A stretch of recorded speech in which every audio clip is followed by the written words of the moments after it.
Good morning, good afternoon, good evening, folks. Michael Zuber, One Rental Ad Time. This is a very important topic that Beth and I are going to discuss. How you doing, Beth? Hi, doing great, Mike. Thank you so much for having me back. Oh, I love it. The channel loves you. People love you. I appreciate all the fun we have each week. And you Me too. brought a topic to us today that I think people really need to hear about. Because again, in real estate investing, myself included, the first 5 years, I was in the kind of how, right? Build the massive spreadsheet, figure it all out by yourself. Where in reality, there is an easier way, there's a better way, and that is who. So, why don't you Yes. talk about what who, not how means to you? And let's riff Yeah. on this for a little bit. So for me, it has become critical.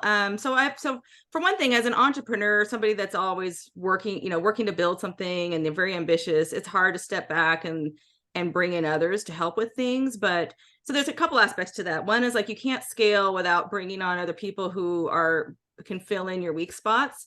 And then also, but I think what might apply to more people and people watching is this concept of like, well, real estate is, I don't understand it. It's complicated. It's scary. It involves a lot of money. It involves a lot of things that I don't know about. It can be something that can be daunting to people. And what I want to impart is that you don't need to know yourself how to do everything. All you got to do is find people who are good at those things and that can help you fill in your weak spots. And everybody has strengths and weaknesses.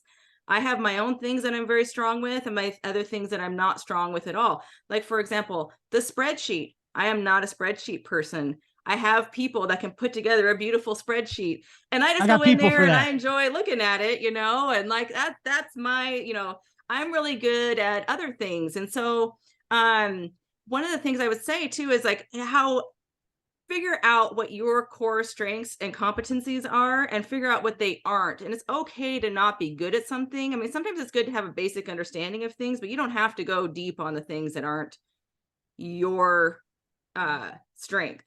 Yeah. So, and one of my team members, who's one of my closest friends, she calls them itchy tasks. So there's these like itchy Ah, things that we don't like to do, and so I let her do the itchy things because she doesn't mind doing it. And yeah. so like that's the best. And so um part of finding, some people might say, how do I find somebody who's good at the things that I'm not good at? Start by building your network. Start by just spending time around people who are doing it. Watch what they do.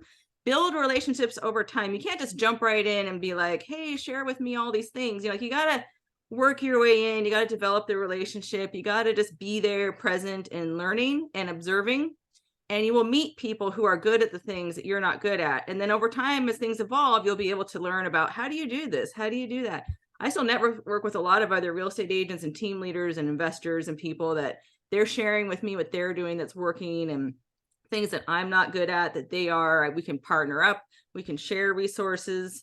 At some point, it may become something where you hire someone to do the things. So my real estate business coach years ago, it always was a hard leap, but like to convince me to hire my first employee to be an assistant to handle all the paperwork tasks. I'm good at paperwork tasks actually, but that's not my best use of time. So being able to find the person to delegate those things to kind of freed me up to be able to do the things that are more important for me to be doing. Um, and there's cost to that, but they say that A players are free. This is something I learned from Darren Hardy with his I don't know if you know Darren Hardy, but I love his compound effect. Yeah. So the idea behind the compound effect is basically you're doing one thing to get better every day. And it can be a simple thing of just, reach out to a new contact, spend 20 minutes looking at your buy box or whatever, do your things every single day to improve just a little bit every single day. And over time, it just gets bigger and bigger and you accomplish more and more. But one of the things he shared with me was, I did his business masterclass, and one of the things he shared is like your A team is free. So if you are going to be partnering with someone, make sure they're the best at what they do, whether it's a partner or an employee or somebody. Like you want to make sure that they are the best, because somebody who's subpar that costs less is going to cost you more in the long run. And anybody who's ever had employees as a self-employed person understands that it's a painful lesson to learn. But if Mhm. somebody is the best at what they do, they are free. You have to pay more for them, but they are going to bring in so much value that they more than pay for themselves. And so for now, I've become very, very selective about my who's that I choose to bring onto my team or my sphere, making sure that they are going to provide tons of value. And then I try to be that person too. We need to operate an abundance mindset. I'm always all about sharing. The people that I network with are, you and everybody on this channel. It's one thing I love about the ORAP family is we're all just a bunch of givers and sharing. We're just sharing just because we love to do it, not even with any particular gain in mind. It's just about sharing, and that abundance will bring others in. And so when you start to get your crew in, your people that are good, when somebody comes to you, one of my main value propositions for clients out there, real estate clients, is they'll come, I need somebody to do this or that. This person left me in the lurch. This contractor dumped me. I can't find anybody to replace the carpet or whatever. I need something done today. I can jump into my people that are really good at these things and just send them out and share it with those folks. And what goes around comes around. So I know I was talking a lot there. So no, it's odd. It was wonderful. Yeah. When I think who, not how, and real estate investing and all of that, there's really all of your stuff is dead on. I think there's a couple of things to add. One is you don't have to know it all before you get started. How many times have I run into investors? It's like, I need to look at one more thing. I need to read one more book. I need to do one more this. I need to do one more that. No. Those are stall tactics. And sometimes it's scary just to take the jump. They say that I've never skydove, but I don't know if you have, but they say that it's the anxiety is the most right before you jump. Yeah, I would think. Looking out the door, that would suck. Yeah. I know. I don't think I could do it, but let's just say somebody watching here has done it and they can tell us. Sure. They say that like when you're ready to jump out, that's when your anxiety is at the highest. But then as soon as you jump, it dissipates. And then at that point, it's because the worst is over. So the worst is over. So, maybe it's a little bit like that with taking the plunge into real estate investing too. Like if you buy that house and then you realize, the world didn't end. I learned some things and maybe I lost a little money on this thing, but I gained it here and the experience was invaluable. It's not as scary the next time. So I think for a lot of people, they can use that kind of the analysis paralysis or getting stuck in that, like thinking they need to know everything. You do not need to know everything. Nobody knows everything. I'm still learning that in a book. You cannot learn it in a book. Yeah.